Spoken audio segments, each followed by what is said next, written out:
دوستو السلام علیکم۔ دجال کے ظہور سے پہلے زمین پر 7 سالوں تک قحط رہے گا۔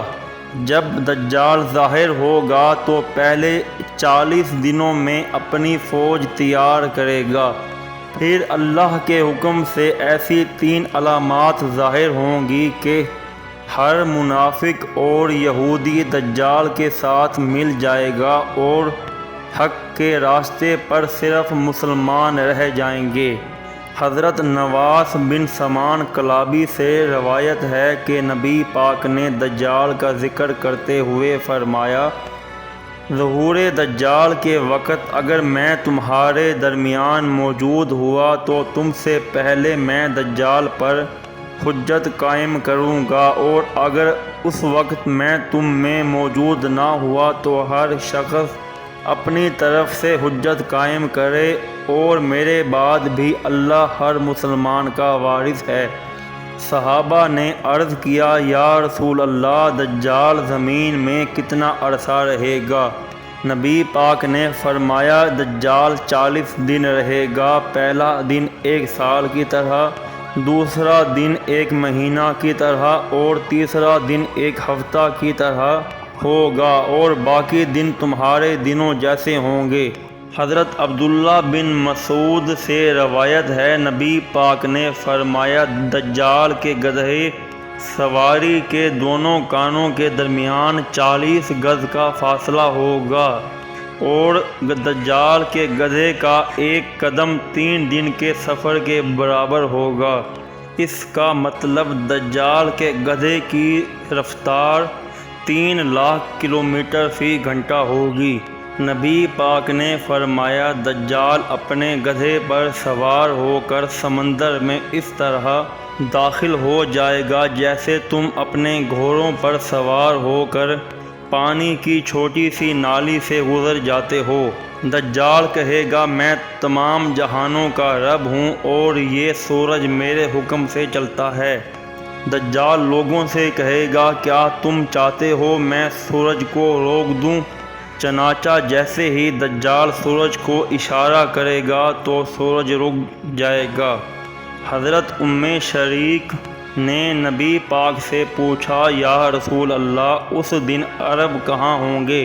نبی پاک نے فرمایا، وہ کم ہوں گے، لوگ دجال سے بچا کر بھاگ کر پہاڑوں میں پناہ لے لیں گے۔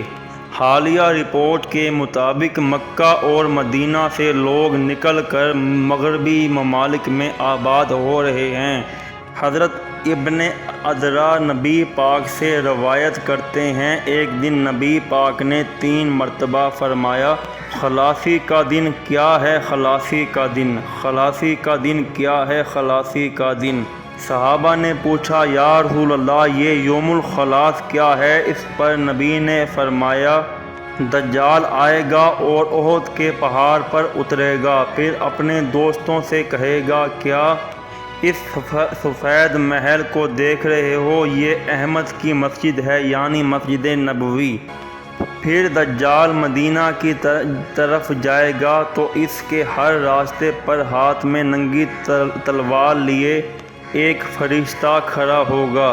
چنانچہ دجال واپس چلا جائے گا اور اپنے خیمے پر ایک ضرب لگائے گا، جس کے نتیجے میں مدینہ کو 3 جھٹکے لگیں گے۔ ایک زلزلہ سا آئے گا اور ہر منافق مرد اور عورت مدینہ سے نکل کر دجال کے ساتھ چلے جائیں گے۔ اس طرح مدینہ پاک ہو جائے گا اور یہی یوم الخلاص ہوگا۔ دجال جب مسجد نبوی کو دیکھے گا تو اس کو قصر ابیض یعنی سفید محل کہے گا۔ جس وقت نبی پاک یہ بات فرما رہے تھے اس وقت مسجد نبوی بالکل سادہ مٹی اور گارے کی بنی ہوئی تھی، اور اب مسجد نبوی کو اگر دور سے دیکھیں تو یہ دیگر عمارتوں کے درمیان بالکل کسی محل کی طرح لگتی ہے۔ مسجد نبوی احد پہاڑ کے قریب سے بالکل سفید نظر آتی ہے۔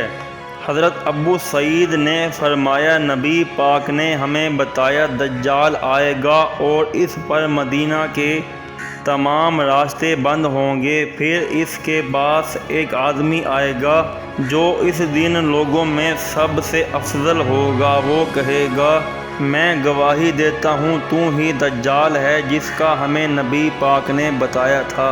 تو جھوٹا ہے، تو کافر ہے۔ اب دجال لوگوں سے کہے گا تمہارا کیا خیال ہے؟ اگر میں اس آدمی کو قتل کر کے دوبارہ زندہ کر دوں تو تم مجھے خدا مان لو گے؟ لوگ کہیں گے جی ہاں۔ چنانچہ وہ اس آدمی کو قتل کر کے دوبارہ زندہ کرے گا۔ وہ شخص زندہ ہو کر کہے گا خدا کی قسم تیرے متعلق میرا یقین پکا ہو گیا، تو ہی دجال کافر ہے۔ دجال اس آدمی کو دوبارہ قتل کرنا چاہے گا لیکن اب اس پر قادر نہ ہوگا۔ حضرت ابو سعید نے کہا وہ شخص جس کو دجال قتل کر کے دوبارہ زندہ کرے گا وہ حضرت خضر علیہ السلام ہوں گے۔ حضرت عمران بن حد روایت کرتے ہیں کہ جب دجال آئے گا تو لوگ 3 جماعتوں میں تقسیم ہو جائیں گے۔ ایک جماعت اس سے جہاد کرے گی، ایک جماعت میدان جہاد سے بھاگ جائے گی اور ایک جماعت دجال کے ساتھ شامل ہو جائے گی۔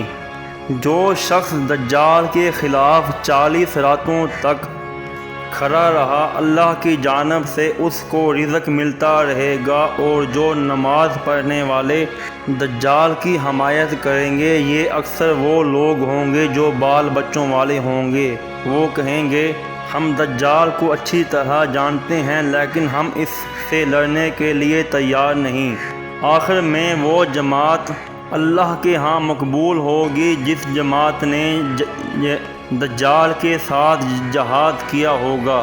دجال کے لیے 2 زمینوں کو تابع کر دیا جائے گا، ایک بدترین قحط کا شکار ہوگی جسے دجال جہنم کہے گا، اور دوسری سرسبز و شاداب ہوگی جسے دجال جنت کہے گا۔ دجال کی جنت میں بظاہر سرسبز درخت، باغ اور پانی ہوگا۔ ایمان والوں کو اللہ کی طرف سے آزمایا جائے گا۔ ایک مسلمان کہے گا تو دجال ہے، تو کافر ہے، تو ہی جھوٹا ہے۔ یہ سن کر کانا دجال کہے گا اس شخص کو میری جہنم میں ڈال دو۔ چنانچہ لوگ اس کو آگ میں ڈال دیں گے، لیکن وہ آگ مومنوں کے لیے جنت کے دروازوں میں سے ایک دروازہ ہوگی، چنانچہ وہ مومن جنت میں داخل ہو جائے گا۔ حضرت انس بن مالک سے روایت ہے نبی پاک نے فرمایا کوئی شہر ایسا نہیں جس کو دجال برباد نہ کر دے سوائے مکہ اور مدینہ کے۔ ان دونوں شہروں کی حفاظت فرشتے کر رہے ہوں گے۔ جب دجال مدینہ میں داخل نہ ہو سکے گا تو مدینہ میں 3 زلزلے آئیں گے جس کے نتیجے میں ہر کافر اور منافق دجال کے ساتھ مل جائے گا۔ حضرت عبداللہ بن مسعود سے روایت ہے نبی پاک نے فرمایا جب دجال نکلے گا حضرت عیسیٰ لوگوں کو ڈرا رہے ہوں گے کہ یہ جھوٹا دجال ہے، اللہ اس پر لعنت کرے، اس سے بچو۔ اللہ تعالی حضرت عیسیٰ کو بہت تیزی اور پھرتی دے گا جس تک دجال نہیں پہنچ پائے گا۔ جب دجال کہے گا میں سارے جہانوں کا رب ہوں تو لوگ کہیں گے تو جھوٹا ہے۔ اس پر حضرت عیسیٰ کہیں گے لوگوں نے سچ کہا، یہ وہ لوگ ہوں گے جو مسلمان ہوں گے۔ اس کے بعد حضرت عیسیٰ مکہ کی طرف آئیں گے، وہاں ایک بزرگ ہستی کو پائیں گے تو پوچھیں گے آپ کون ہیں؟ یہ دجال آپ تک پہنچ چکا ہے؟ تو وہ ہستی جواب دیں گے میں میکائیل ہوں، اللہ نے مجھے دجال کو اپنے حرم سے دور رکھنے کے لیے بھیجا ہے۔ پھر حضرت عیسیٰ مدینہ کی طرف آئیں گے، وہاں بھی ایک عظیم شخص کو پائیں گے۔ حضرت عیسیٰ پوچھیں گے آپ کون ہیں؟ تو وہ کہیں گے میں جبرائیل ہوں، اللہ نے مجھے دجال کو مدینہ سے دور رکھنے کے لیے بھیجا ہے۔ اس کے بعد دجال مکہ کی طرف آئے گا تو میکائیل کو سامنے پا کر بھاگ جائے گا، اور پھر مدینہ کی طرف آئے گا تو جبرائیل علیہ السلام کو سامنے پا کر بھاگ جائے گا۔ پھر ایک زور سے چیخ مارے گا تو تمام دنیا کے کافر اور یہودی دجال کے ساتھ مل جائیں گے۔ اب ایک طرف صرف چند ایک پکے مسلمان ہوں گے اور دوسری طرف یہودی ہوں گے۔ پھر ایک جنگ ہوگی جس میں حضرت عیسیٰ امام مہدی کے ساتھ مل کر دجال کو قتل کر دیں گے۔ اللہ ہمیں تمام فتنوں سے محفوظ رکھے۔